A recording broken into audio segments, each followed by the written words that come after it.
Bonjour, bonsoir chez vous en Afrique, en Asie, en Amérique, en Europe et partout dans le monde. Bienvenue sur notre chaîne, votre chaîne en Afrique et en diaspora. Aujourd'hui, on va parler d'une nouvelle qui est tombée hier quand Donald Trump a signé un décret exécutif mettant comment on dit ça en français, mettant un interdit à 12 pays dans 7 pays africains de ne pas recevoir de visa pour entrer aux États-Unis. Et je pense qu'il y a eu aussi 7 autres pays dont il y a eu une interdiction partielle d'entrer aux États-Unis.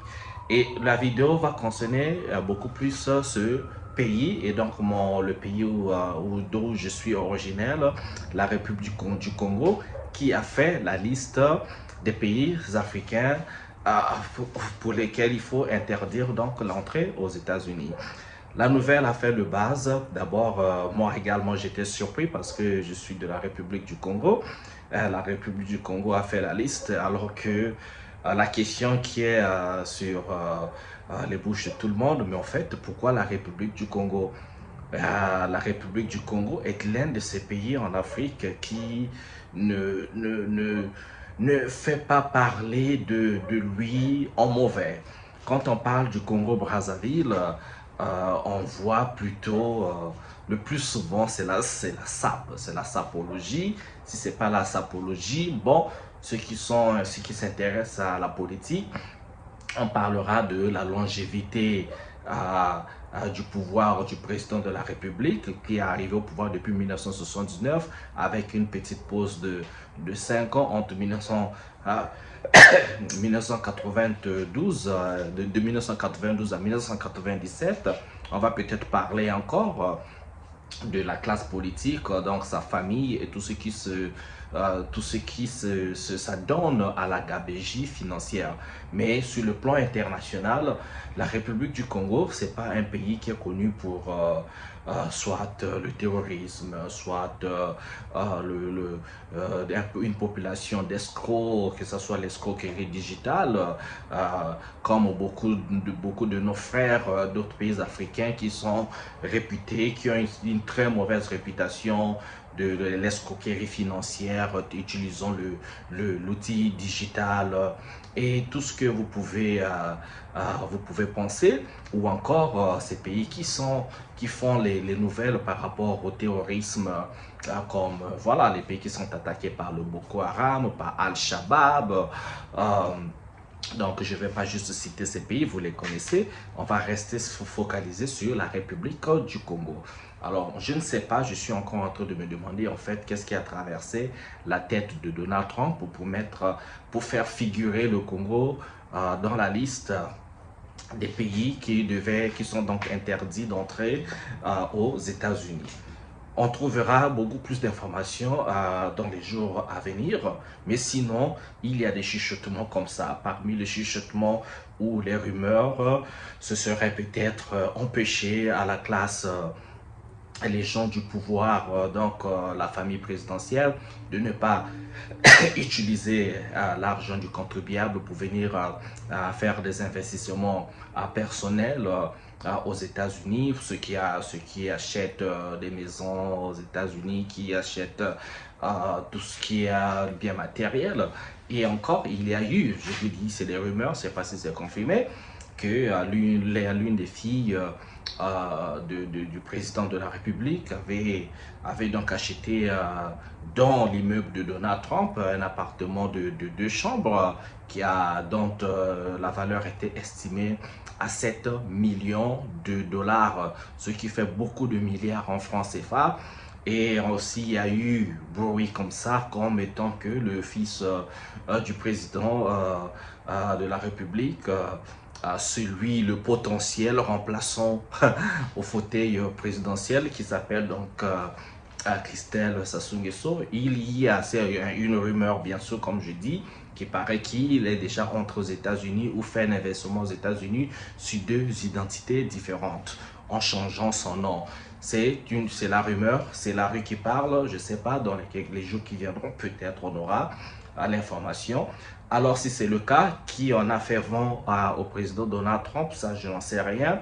Est-ce qu'il y a autre chose en dehors de ça? Je n'en sais absolument rien.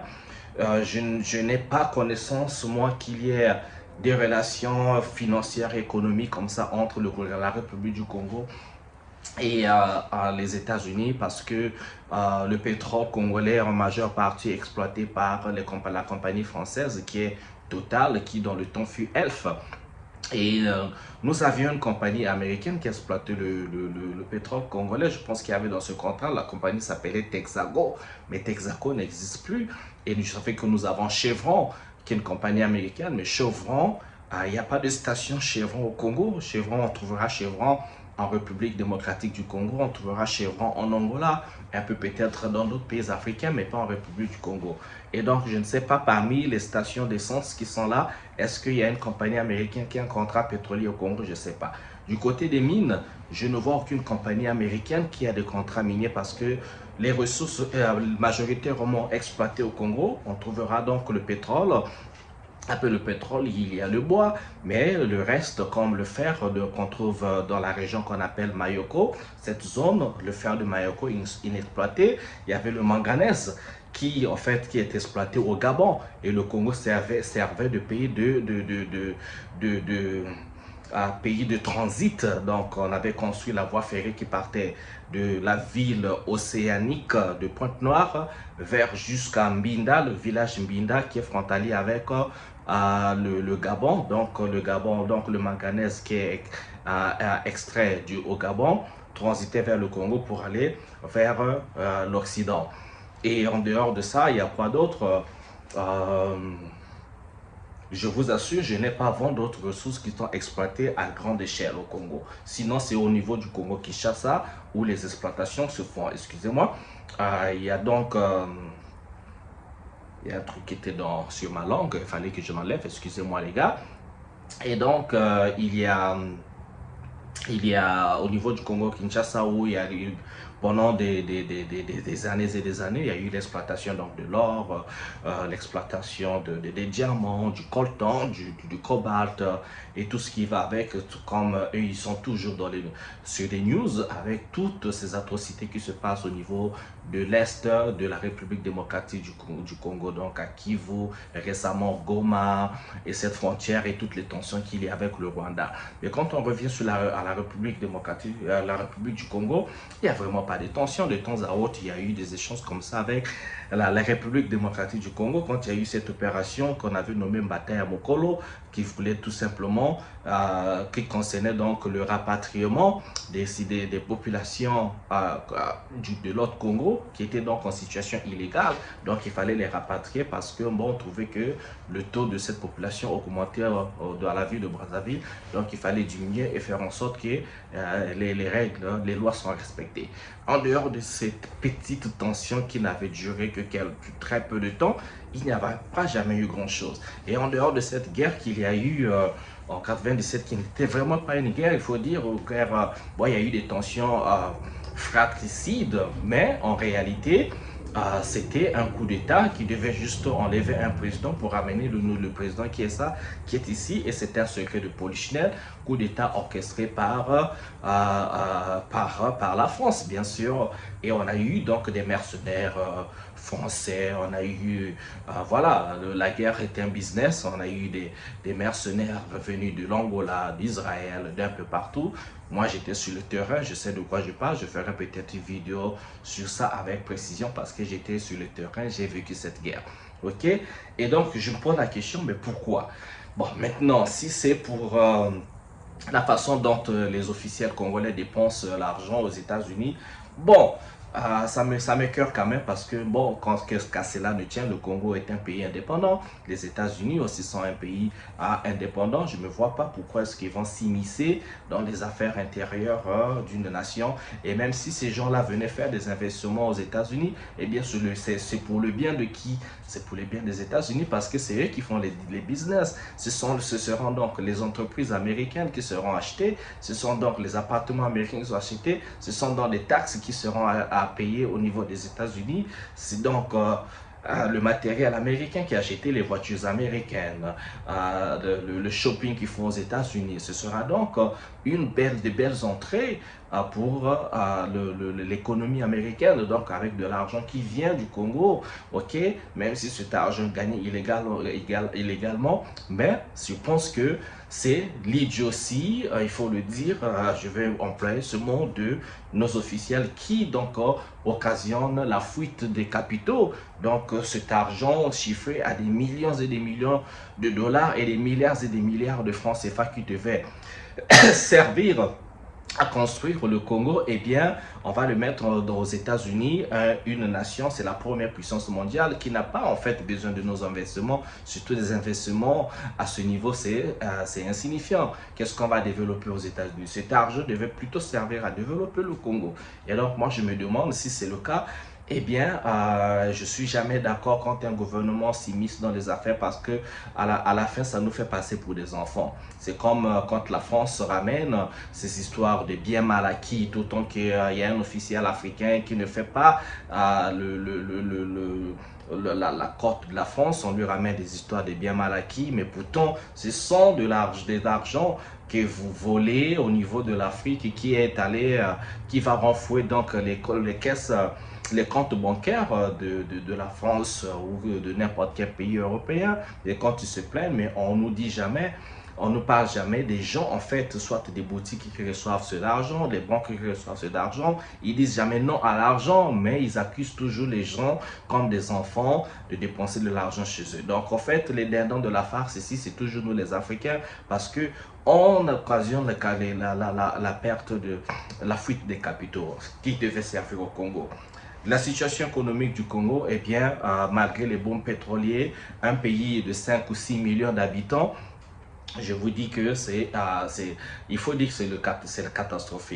Je lui dis, je suis sur le terrain tout le temps, c'est mon pays, je suis là-bas, j'ai un pied entre le Congo et le monde, donc je connais. Je vais dans les villages au nord du pays, au sud du Congo, je vous assure. Je vous dis d'abord, l'autre point, eh bien, il y a un pays où il y a majoritairement jeunes, l'emploi, il n'y a pas d'emploi. Le taux de chômage est élevé et donc c'est même difficile d'activer le pouvoir d'achat. Donc, quand il n'y a pas d'activer l'économie, j'allais dire, parce qu'il n'y a pas de pouvoir d'achat. Je vois qu'il y a des réalisations, par exemple au Congo, j'ai vu on construit un mall, Brazzamall, on a construit des tours jumelles, il y a même Hôtel Hilton, je pense.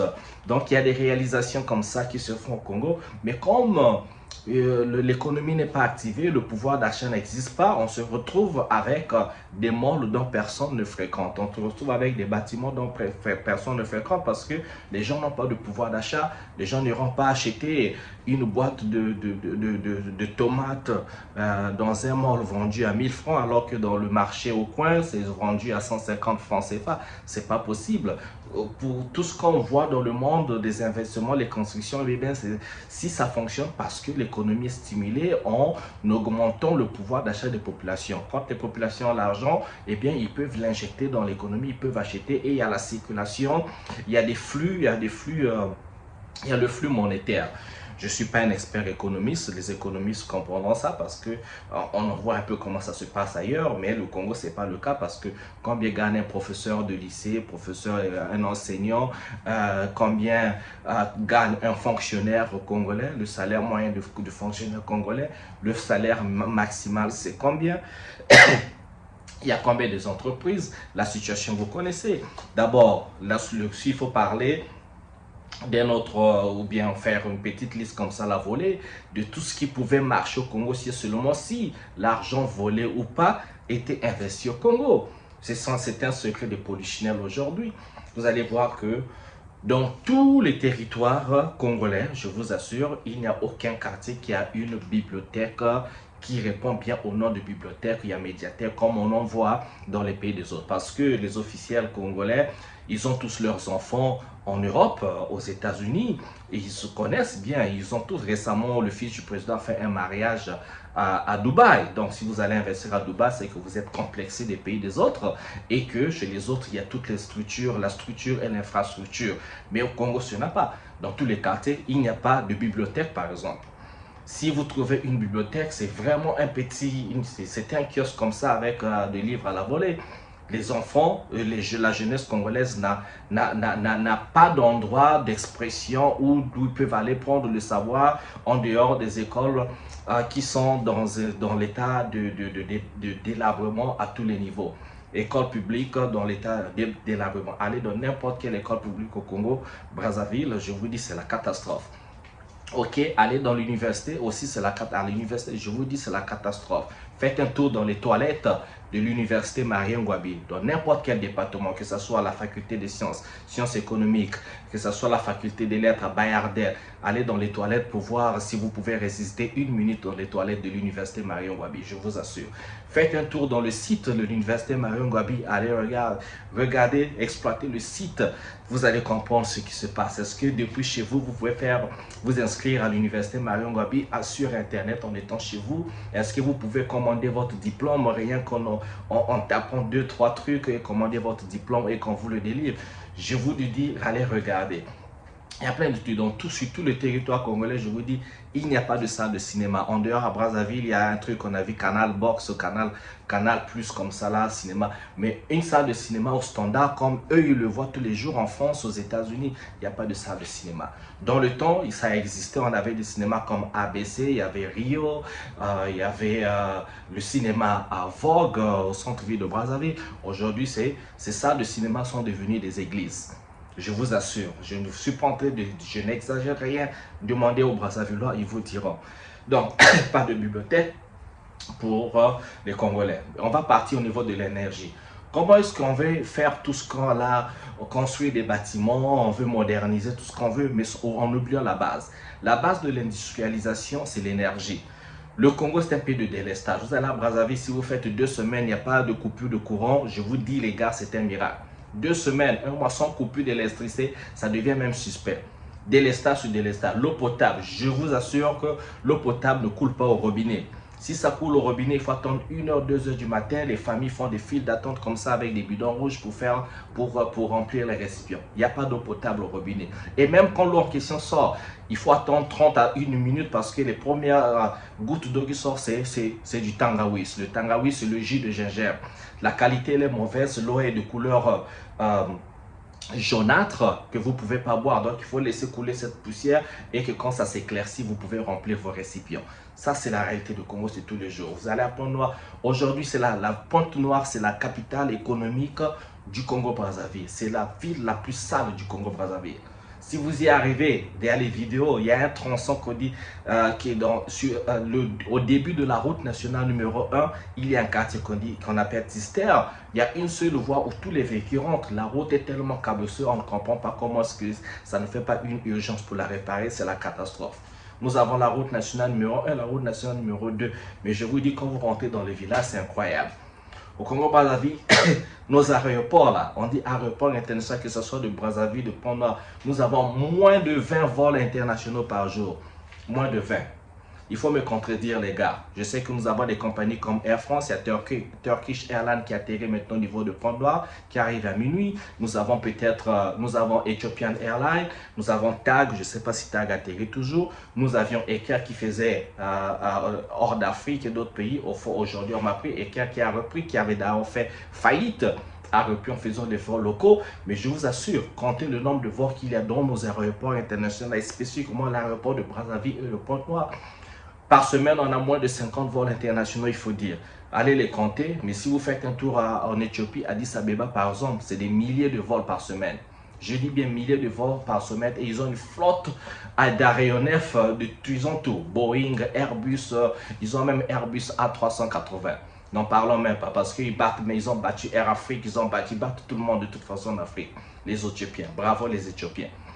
Ça, c'est le Congo de chez moi. Vous arrivez dans les aéroports, il n'y a pas de flux, c'est pas comme un marché, en fait, il n'y a pas d'activité. Les boutiques, c'est mort, personne ne va acheter parce qu'il n'y a pas de flux, il n'y a pas de population. Et quand il y a des flux, les prix, les oubliez, laissez tomber. Et les aéroports que nous avons dans d'autres villes ou villages, villes et villages de la République du Congo, ce sont des aéroports fantômes. Ngonzungu de la ville de Dolisie. Les aéroports là, les avions n'atterrissent que quand il y a des campagnes électorales. Sinon, vous allez voir le tarmac et l'herbe en train d'envahir de temps à autre en débroussard, mais je vous dis, il n'y a absolument rien. L'aéroport, on a dit, on a chanté ici, on va construire un aéroport international à Olombo, un village au nord du pays.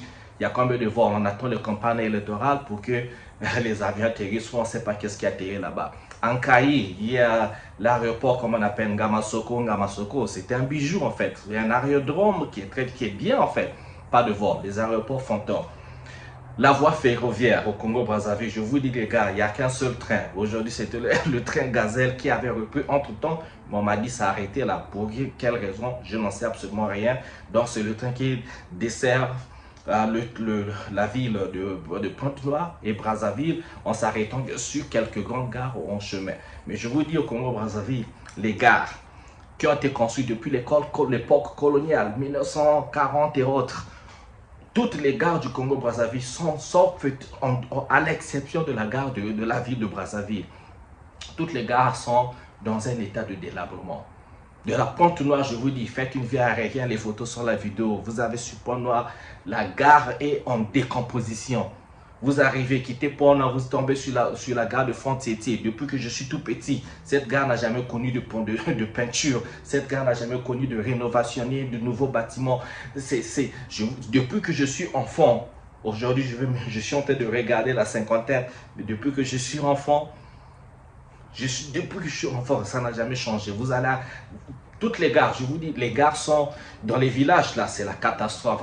Mais les gares sont dans de l'air. Vous vous posez même la question, mais comment ces populations, les gens du village ne peuvent même pas faire de la coopérative et se enlever de l'herbe? Il n'y a pas un officiel, il n'y a pas un député, il n'y a pas un sénateur, il n'y a pas un homme riche qui peut acheter de la peinture pour qu'on refasse la peinture. Je ne vous dis rien, je n'exagère pas. Toutes les gares du Congo-Brazzaville sont en décomposition. C'était dans un état de délabrement, vous n'avez aucune idée. Le lycée de Dolisie, la troisième ville plus grande du Congo-Brazzaville. Notre président, le président de la République, a fréquenté le lycée de Dolisie. Le lycée de Dolisie, moi j'ai fréquenté là, est meilleur dans ma mémoire que maintenant là. Murs tombés, peinture en délabrement, des bancs. Si j'étais l'élève voyou qui écrivait les noms sur les tables bancs, et si les tables bancs existaient encore, je pouvais retrouver mon nom. Je vous assure. Vous allez, c'est criard, les CEG, comme on dit CEG au collège, c'est la catastrophe. CEG Central, CEG Okimine et autres, CEG Ama, je vous dis que rien ne change. Si on arrive dans les villages, je vous assure. On va aller où? Quel village est développé? Regardez. Notre président est au pouvoir depuis 1979, on va voir, on a plus de 40 ans de pouvoir. En plus de 40 ans de pouvoir, il n'y a aucun village au Congo qui est développé. Parce qu'on va dire, oui, je me demande même aux frères du Nord nos frères du Nord qui sont souvent orgueilleux là, oui, nous avons le pouvoir, nous avons le pouvoir. Mais vous avez le pouvoir, comment se fait-il qu'il n'y a aucun village au nord du pays, vous qui avez le pouvoir, pourquoi est-ce qu'aucun village n'est développé? On va retrouver au nord des villages où il y a des cases. Si vous poussez comme ça avec la main, les cases vont tomber. C'est l'Antiquité, je vous dis c'est l'Antiquité. Vous avez vu des officiers, des ministres qui sont ressortissants des villages du Nord, mais quand vous arrivez là-bas, c'est l'Antiquité, c'est le Moyen-Âge. Je vous dis c'est le Moyen-Âge, je n'exagère pas, j'y arrive moi-même là. D'ailleurs, je vous dis, j'ai commencé l'école à Gamboma. J'ai 5 ans, j'ai commencé l'école à ce qu'on appelle Gan City. Gamboma, moi j'ai grandi à Gamboma. Donc, tout le nord, je connais quand vous passez à Ngo, Wando, vous allez à Infondo, vous allez à Oyo et tout ce que vous voulez. Oyo, c'est le fief du président de la République. Oui, on a fait des efforts pour construire ceci, machin et tout ça, mais ça n'a aucun standard de développement. On ne dira pas que c'est des villes industrialisées ou villes. Il n'y a rien. Il n'y a pas de... Il n'y a pas d'usine. Je me demande pourquoi on ne construit pas des usines là-bas. Pourquoi est-ce qu'avec tout le pouvoir, avec tout l'argent qu'il y a, pourquoi on ne fait pas du nord du pays une partie du Congo, la partie du Congo la plus développée, où il y a des immeubles, où les gens ont accès à des académies, où les gens ont accès à des entreprises, les gens peuvent aller travailler là-bas. Les gens peuvent aller travailler, donc déplacer cette masse de population du sud vers le nord par exemple. Pourquoi il n'y a pas ça? Pourquoi il n'y a pas de train qui arrive au nord du pays? Depuis que les colons ont fait la voie ferrée là, de Brazzaville à Pont-Nord, puis on a ajouté celle qui va en Binda, que comme j'ai dit au départ, mais pourquoi il n'y a pas de train qui va au nord du pays? Pourquoi on n'a pas réussi à construire des trains? Pourquoi on ne réussit pas? La route nationale a été refaite il n'y a pas très longtemps. Si on voit, il y a un peu plus d'une dizaine d'années. Pourquoi il n'y a pas de train? Pourquoi il n'y a pas de voie ferrée vers Brazzaville et qui va desservir le nord du pays? Pourquoi? Dites-moi, quelqu'un doit me contredire, les gars. Quelqu'un doit me contredire dans ce que je suis en train de dire. Je ne dis pas qu'il n'y a pas eu de réalisation. Tu vois, nous avons ce genre de réalisation quand les gens se défendent. Ce qui peut se faire en une semaine, en un mois. On dit par exemple, c'est un projet. Le projet là peut se faire en 6 mois au Congo. Ce projet va prendre 6 ans. Je vous assure, ça prendra 6 ans. Un projet de 10 mois, ça prendra 10 ans. Et quand vous entendez les budgets de ces projets, vous regardez la réalisation, vous dites, mais ça vous donne le tournis, vous avez des vertiges. Vous dites, mais tes projets chiffrent des milliards, mais vous dites, l'argent est passé où? Il y a eu entre-temps Congo-Brazzaville ce qu'on appelait un programme. Le programme, on disait, comment on appelait l'urbanisation, la municipalisation accélérée. On a injecté l'argent des milliards et des milliards, mais passé partout là où il y a eu municipalisation accélérée. Mais je me demande, on se demande tous ici là, qu'est-ce qu'on a accéléré? Puisque les Congolais ils fuient chez eux, ils vont faire les mariages ailleurs. Allez au niveau des hôpitaux, je vous dis que c'est la catastrophe. L'hôpital de référence de CHU, on l'avait même surnommé CHU. Si vous rentrez dedans, vous sortez vivant ou sans maladie, vous avez la grâce de Dieu.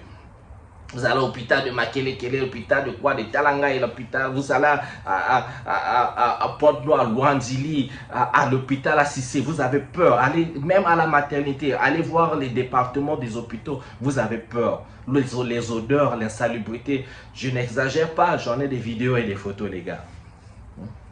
C'est incroyable, je dis mais tout cet argent qui va ailleurs, cet argent, les gens, on a l'impression que nous avons des officiels qui pensent que acheter des voitures de luxe, à construire des voitures de luxe, les maisons de luxe dans lesquelles personne n'habite. Parce que leurs enfants qu'ils envoient étudier ailleurs, là, ils vont ailleurs, ils se sentent plus américains, plus français, plus anglais que congolais. Ils connaissent rien, ils ne savent même pas parler. Vous avez des enfants, et des enfants, des gens les plus déracinés comme pas possible. Des gens déracinés. Lingala lobate, monto ba lobate, la kazonzara la reko. Rien moins chima. Quand tu vois les gens qui sont là déracinés, ils se sentent plus. Les gars, ils veulent être plus occidental qu'africains. Ils ont des voitures, tu vois, dans le parking autour de quelqu'un, des voitures qui coûtent 80 millions, 50 millions. Ils en ont comme ça là 30, 40, 20. Il suffit de vendre 2 voitures de luxe avec la valeur de 80 millions, par exemple, pour réhabiliter un hôpital, pour réhabiliter la maternité, réhabiliter le bloc opératoire. Je vous dis que c'est la catastrophe. Et le pire encore, et la honte dans tout ça, c'est que nous avons les ressources. Nous sommes tellement bénis. Parlons au niveau des rivières. Le fleuve Congo, c'est le fleuve le plus profond au monde. De la planète Terre, là, le fleuve Congo, c'est le plus profond. C'est le second fleuve le plus puissant en débit après l'Amazonie.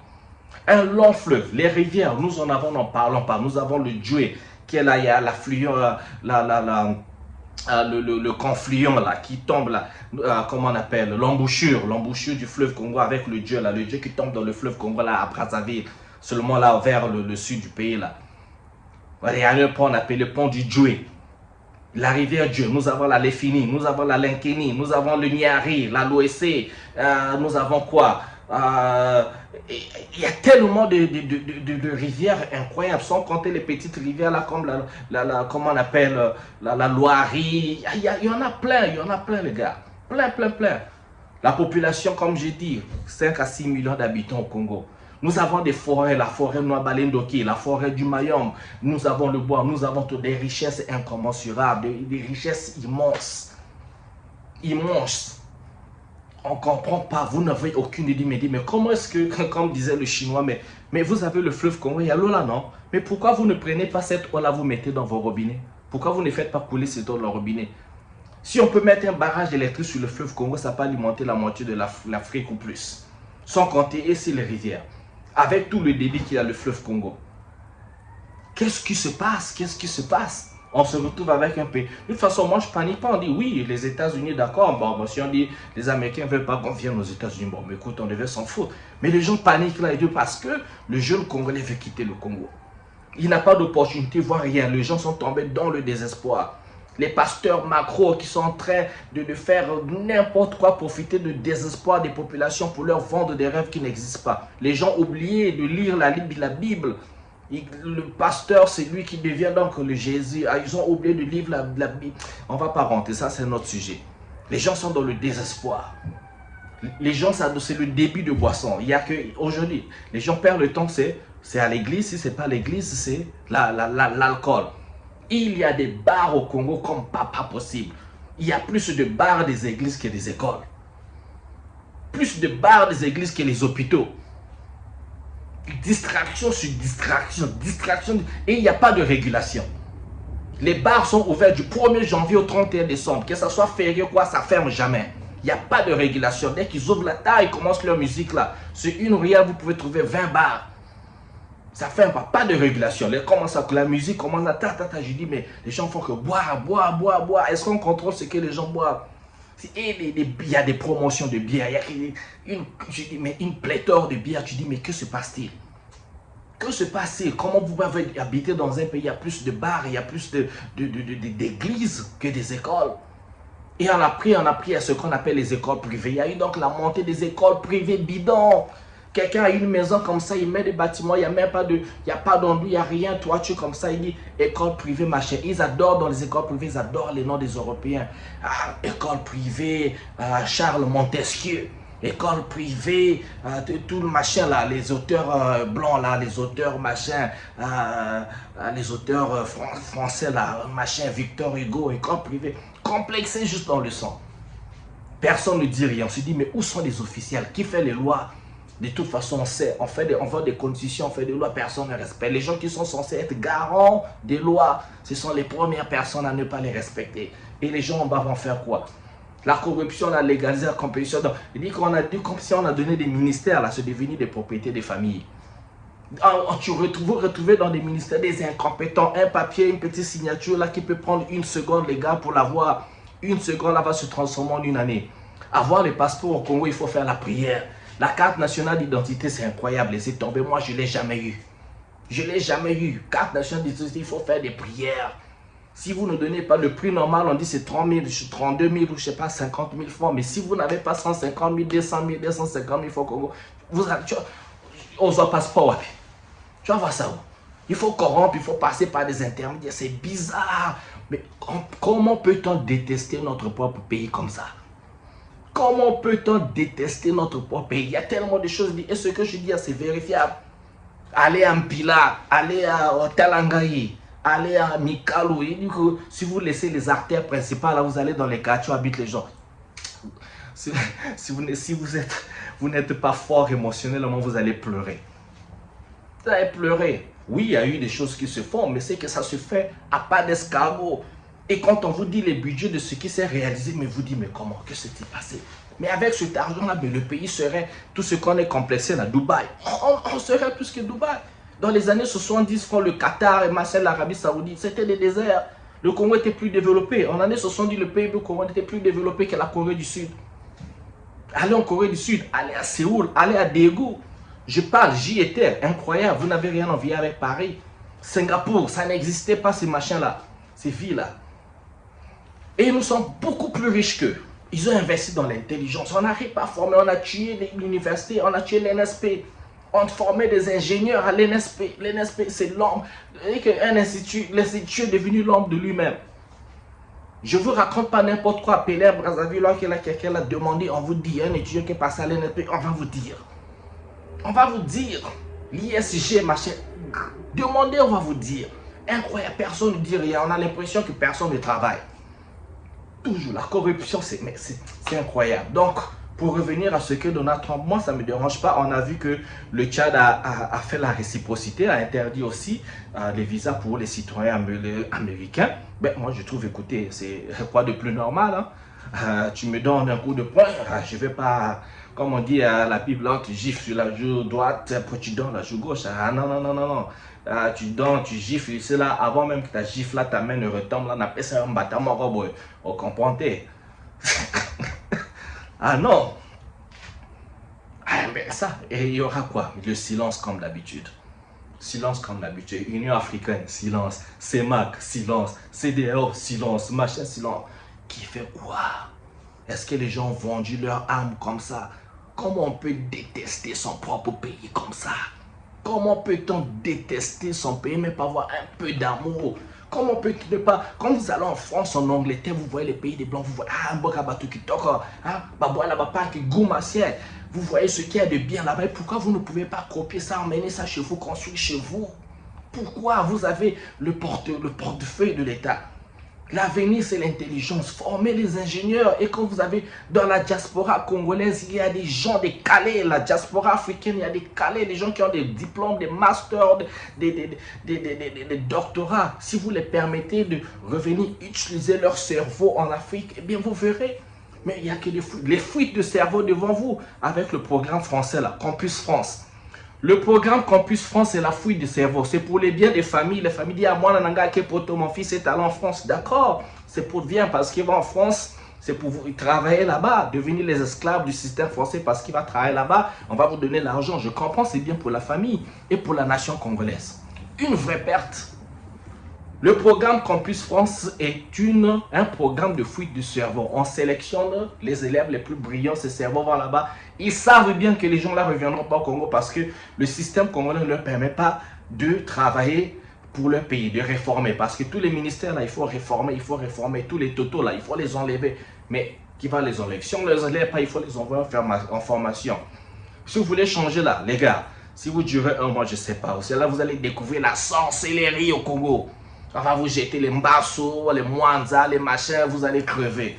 Vous allez changer les choses. Parce qu'au Congo, on a développé des systèmes qui font que les gens sont garants de cette pagaille-là. Ce chaos-là, les gens sont garants de ce chaos parce que ce chaos-là les profite avec leur famille, avec les petits 1000 francs, les 10 000, les 100 000, tout ça. La nation à terre et personne ne dit rien.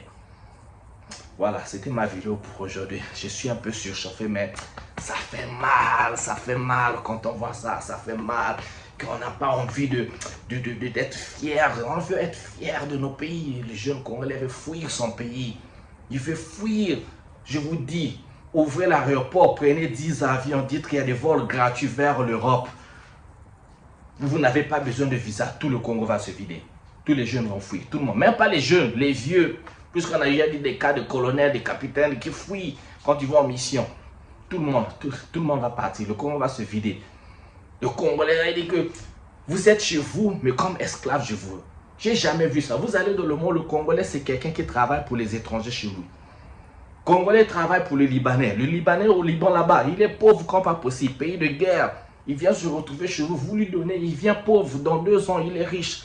Il donne du travail aux Congolais. Il n'aime pas de Congolais, il n'aime pas parce qu'ils sont racistes comme pas possible. Le Congolais travaille pour le Mauritanien chez lui. Le Congolais travaille pour les étrangers chez lui. Vous avez déjà vu un Libanais travailler, faire la sécurité, travailler chez un Congolais? Vous avez déjà vu ça? Je ne suis pas contre nos frères là et tout ça, mais la priorité devait être d'abord le Congolais. Et chaque pays devait faire ça. Quand tu arrives dans un pays, la priorité c'est d'abord les gens de ce pays-là. C'est comme un père de famille. Toi tu es père de famille, tu vas nourrir d'abord les enfants des voisins avant de nourrir tes propres enfants. Mais non, mais c'est pareil, tu nourris d'abord tes enfants. Les voisins peuvent vous inviter, les enfants, bon, prenez là, d'accord, on vous adore, bon, après vous partez chez vous, quoi, c'est comme ça. C'est d'abord vous. Dubaï fait ça, Qatar fait ça, les Européens font ça, les marchés, tout le monde fait ça. Mais tu arrives chez nous, on ne comprend pas. Ça veut dire quoi? Ça veut dire quoi? C'est quoi cette mentalité? On a eu ça, la colonisation en question, donc c'est comme ça. Ok, il fallait parler, c'est bon de faire des vidéos longues comme ça, parce qu'on a tellement de choses à faire, à dire aussi là, donc... C'est comme ça. Merci de m'avoir suivi, les gars. Partagez un contribuant. Il faut dire les choses qu'il a. Celui qui se sont blessés, venez me contredire. Si ce que je dis est faux, venez me contredire tout simplement. Je serai corrigé. Mais, bisous, tabac dans boca. On connaît le terrain. Je ne vous raconte pas n'importe quoi. C'est le terrain. Là encore, je ne vous dis rien. Allez, on se retrouve à une autre position. Je vous adore, les gens. Partagez, laissez les j'aime comme ça. Et n'oubliez pas de vous abonner quand même. Avec toute cette énergie-là, abonnez-vous. Merci. Allez, ciao, ciao.